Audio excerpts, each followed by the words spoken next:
Hello and welcome to the most amazing YouTube video of all time, where we dissect the syllabus. That's not a good intro, but that's like my third try. Just going with it.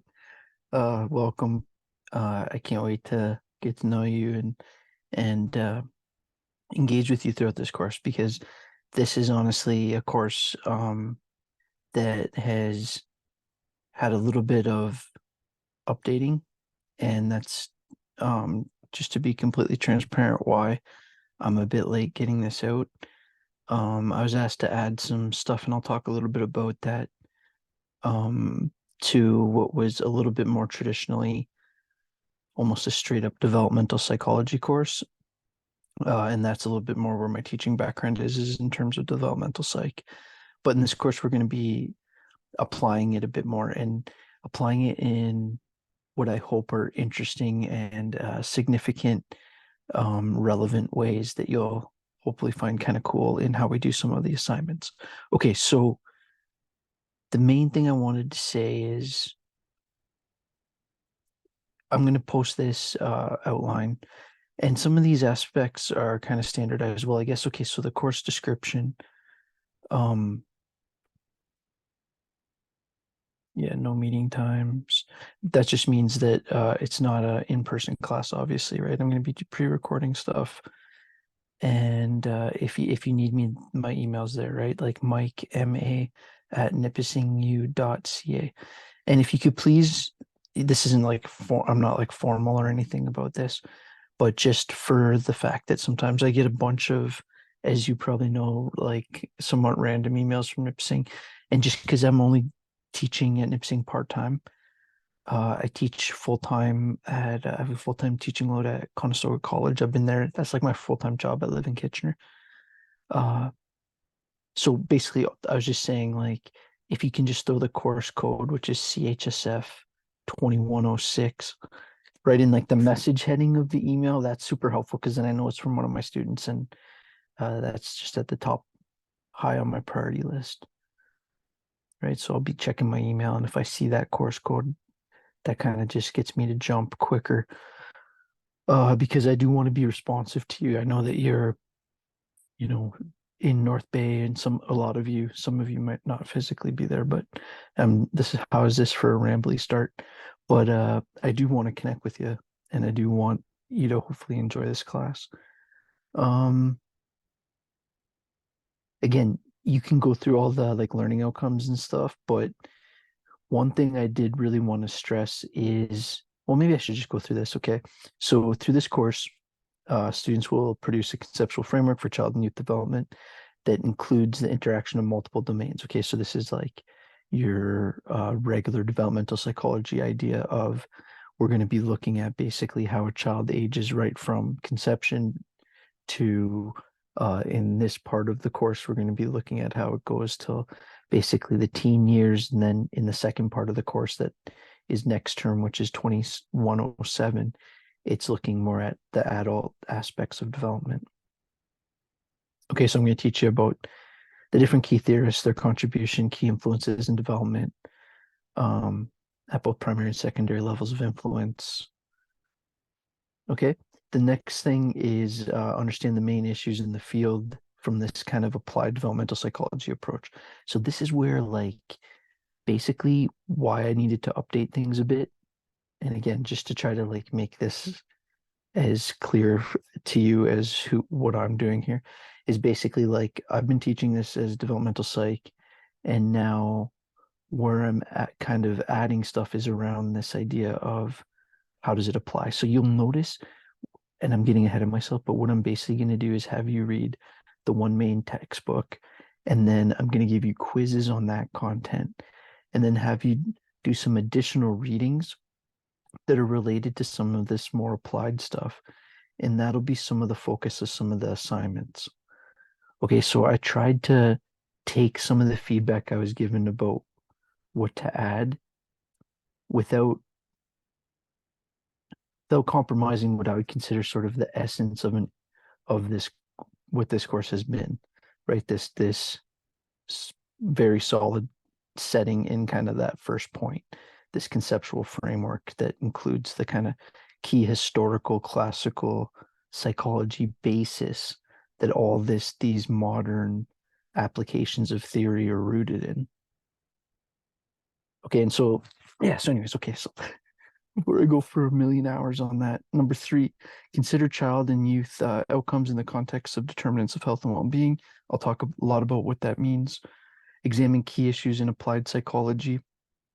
So again, this is like an applied developmental psychology. So like how do these concepts we're going to talk about developmental psychology, and at the most basic level, think about this idea that you know what psychology is. Developmental psychology is the inclusion of age as a key variable, right? Like, so how is like identity or self-esteem or self-concept or all these kind of key psychology things different when we're talking about maybe a 5-year-old or a 12-year-old or a 22-year-old or a 42-year-old, right? And how are they both quantitatively and qualitatively different, or just how are they complex in different ways?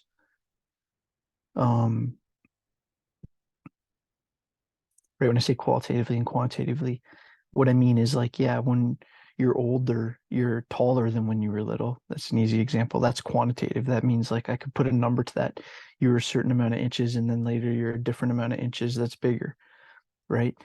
But qualitative means it's just completely different. Like your sense of identity as a 2-year-old's not compared to a 10-year-old, compared to a 20-year-old. It's harder to just quantify or give a score to that. So that's what qualitative means, which you probably already know, but as you can maybe tell, I'm not sticking to a specific script.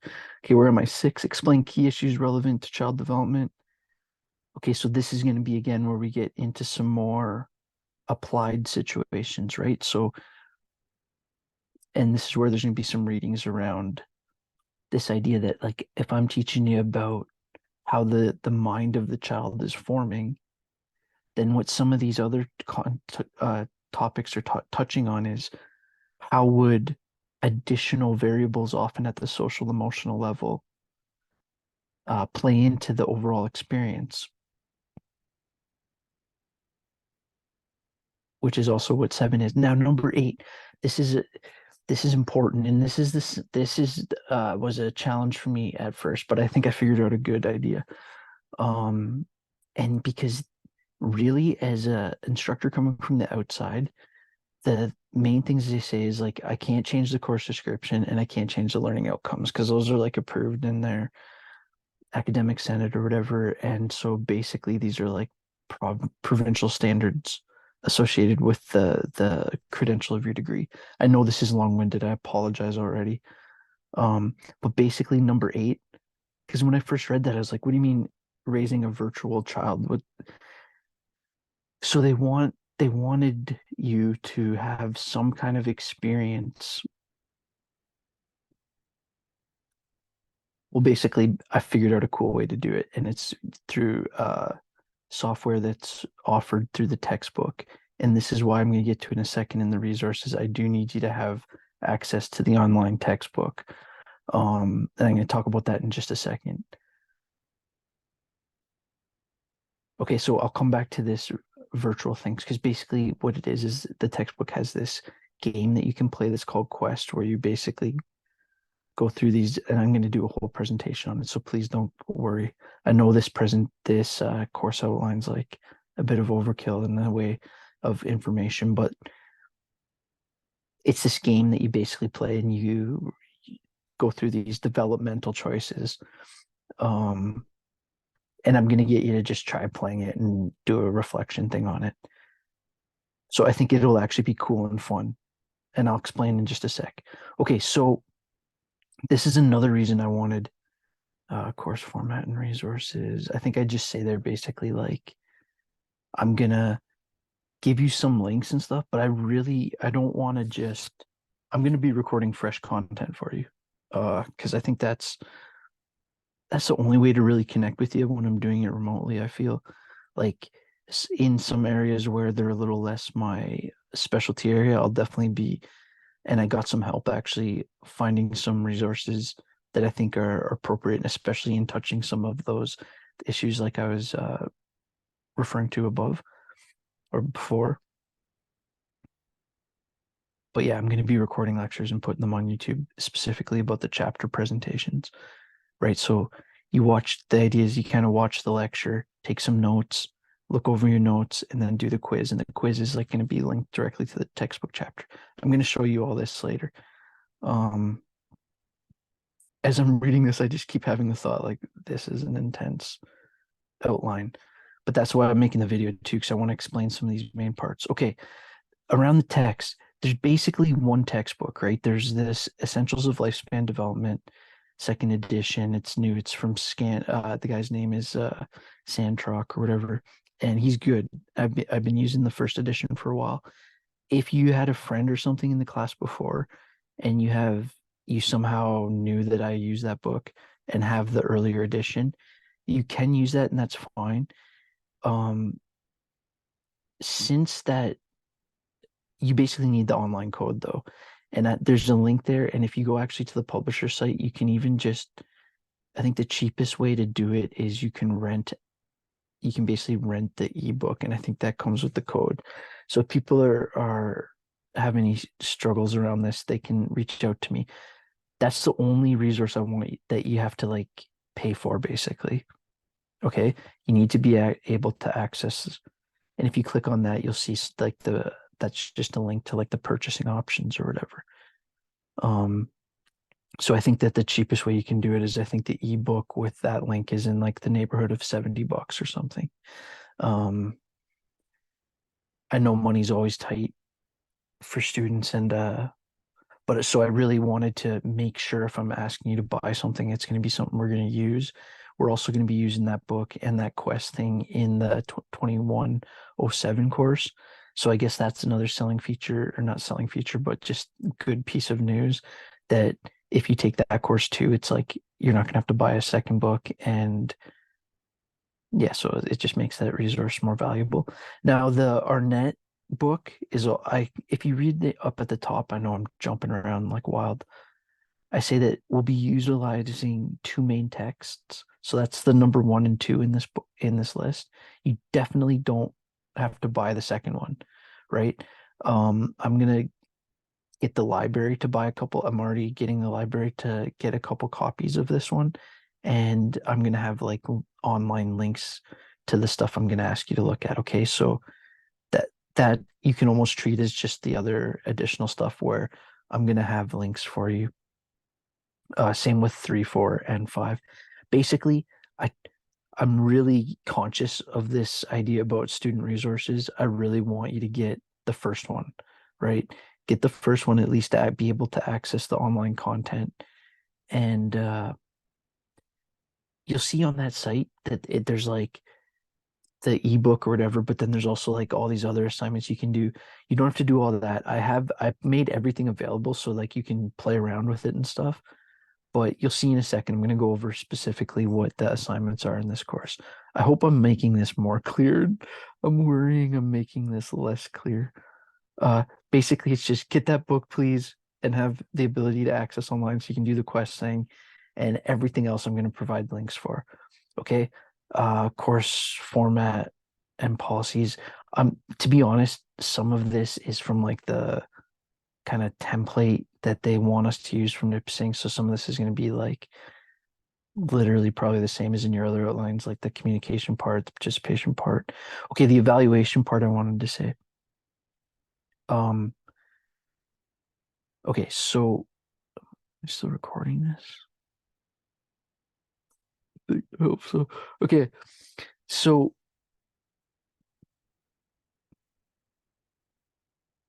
let me start off by saying the simplest part is there's basically, you'll see it when I show you the outline in a sec.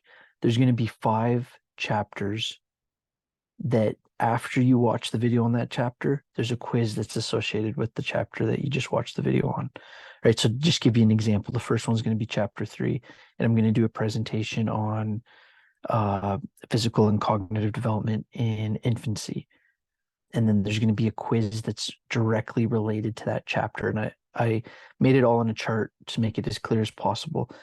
So what the idea is there's going to be 5 quizzes like that.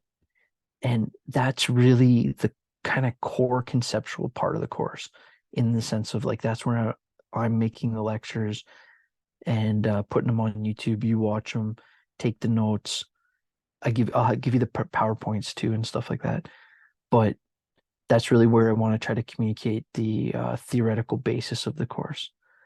Then the reflections, those are basically where, and I'm going to give you way more information as it gets closer uh, to when, like I'm going to show you in a second, a schedule of when I'm going to give you each of these things and when they're going to be due. So basically, just to kind of give you the overall, for reflections, that's where I'm going to basically have you pick between a few different topics, read some content, and do a reflection on it.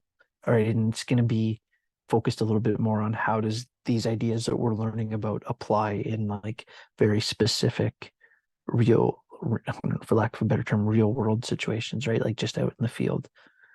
15% is going to be that quest thing. Okay, so I'm actually working on a presentation I'm going to record for you that's sort of an intro to it. I've been playing around with it. I think it's a pretty cool option. It seems at a provincial level, I'll stop talking about this because I'm sure it's not super interesting to you, but for whatever reason, that is considered and maybe it's actually related to the pandemic and people not having as much placements now that I'm like thinking out loud while recording. But anyways, I think I found an awesome, fun, not super challenging. Even if you're not great with tech, it's like you can even write about that. So it's going to be about the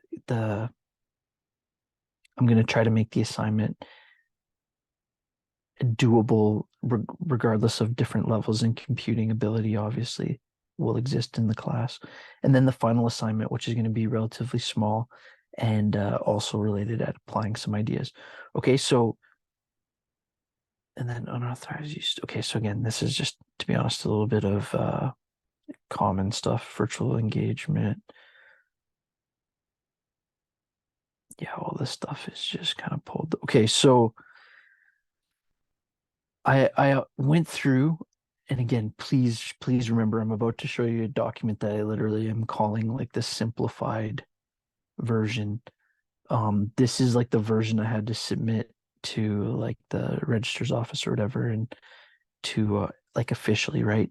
So this is where, okay, so the first week I'm going to do like the syllabus review intro, what I'm doing now, and I'm going to give the first presentation. Now that's probably going to take me a couple days. Usually I'm going to try to get everything out on the Friday, and starting next Friday, that'll be the case. So by next Friday, I'll have the stuff that's for week 2 and this first presentation to you. I'll probably have the first presentation to you much earlier than Friday. I was going to try to get it done today, but I really wanted to get this out and make a video, and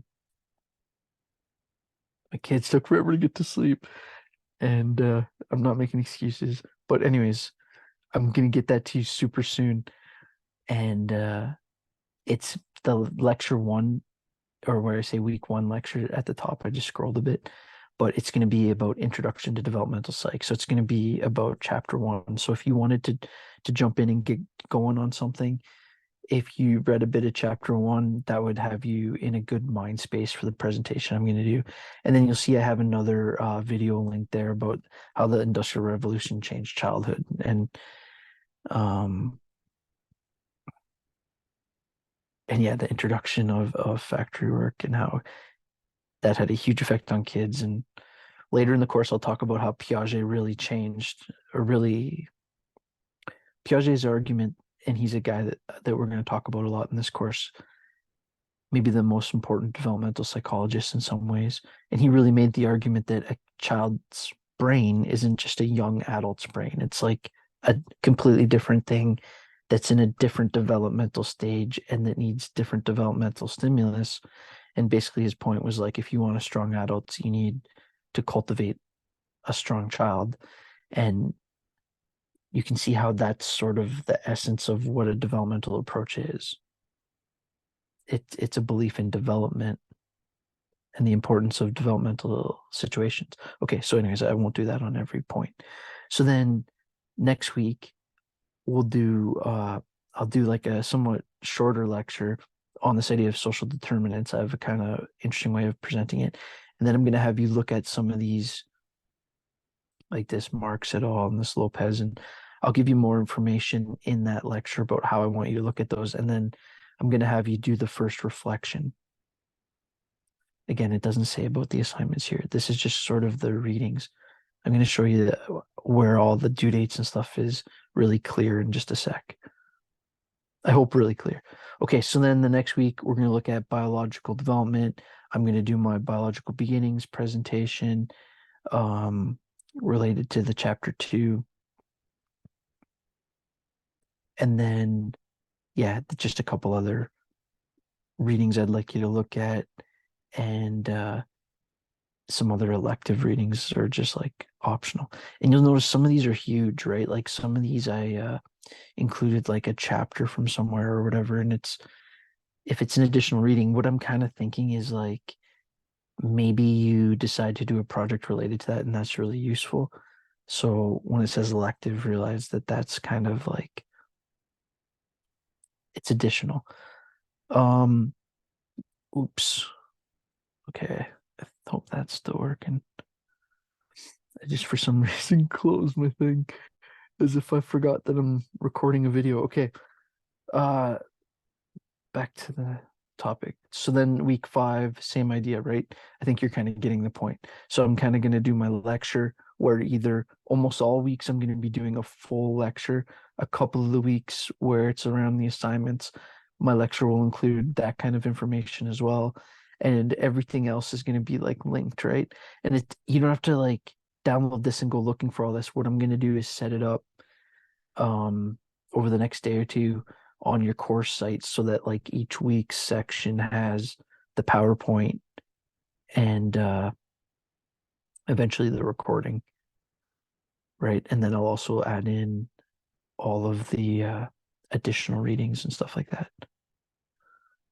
Okay, so before everyone gets maybe a bit overwhelmed, I want to switch the document for a sec. Okay, so basically my point is this is where you can find all this kind of key information. But let me switch to this for a sec.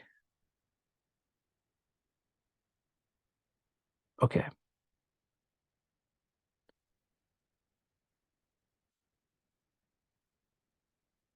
So what I tried to do here is really make this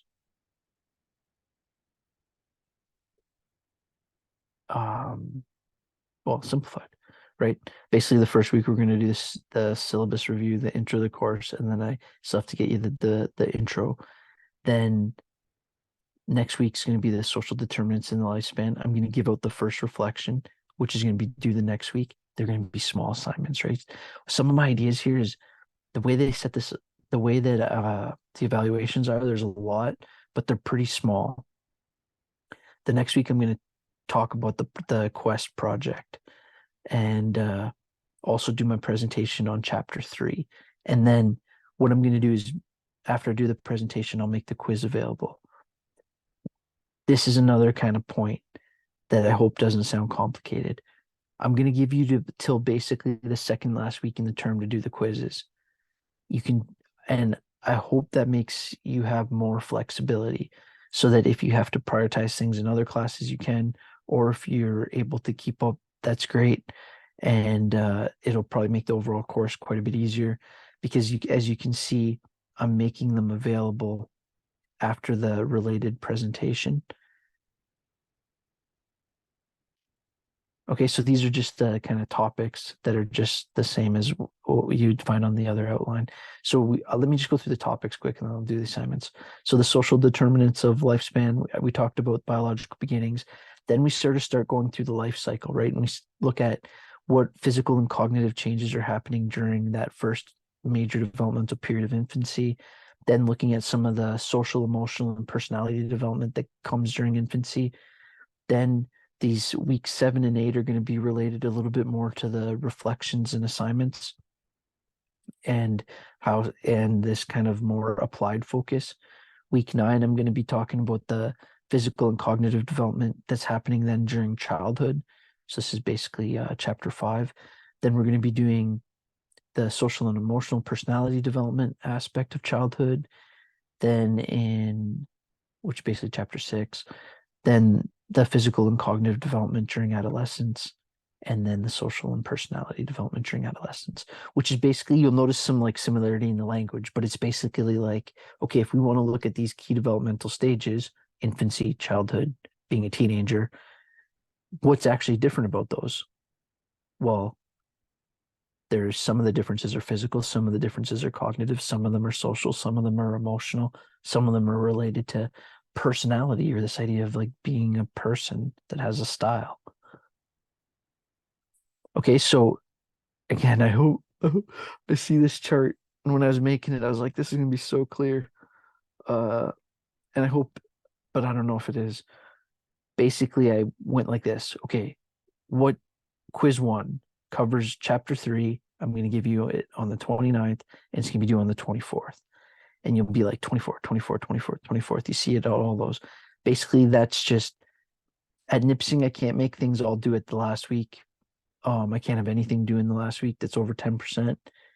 And I'm sure that they do that to try to protect your exam zone a bit, which makes sense.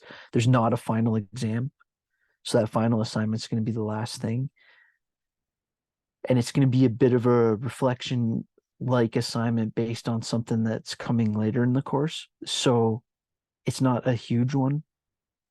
So again, if you're kind of stay on top of this, even though it looks like I have almost everything due on November 24th, that's really just me trying to give you a little bit of flexibility on when you do things and saying it's basically all due in the second last week.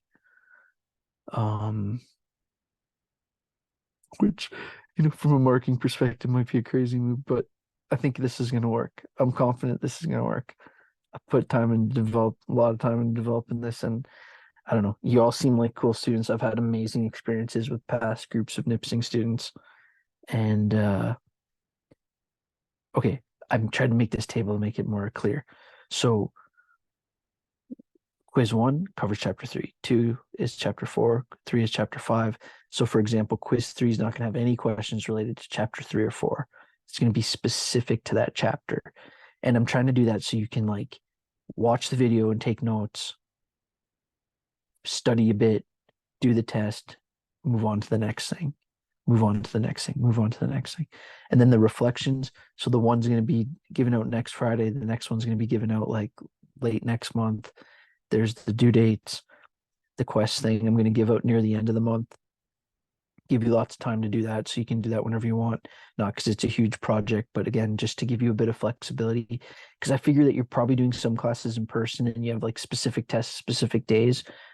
I think that if you kind of give me a tiny bit of grace around like the bit of wildness of, I don't know, maybe it's the same as your other ones, but to me that syllabus seems pretty intense. I think if you kind of just see this 1-page breakdown of basically when all the assignments are due and when they're going to be given out, and then above basically what the topic of the week's going to be.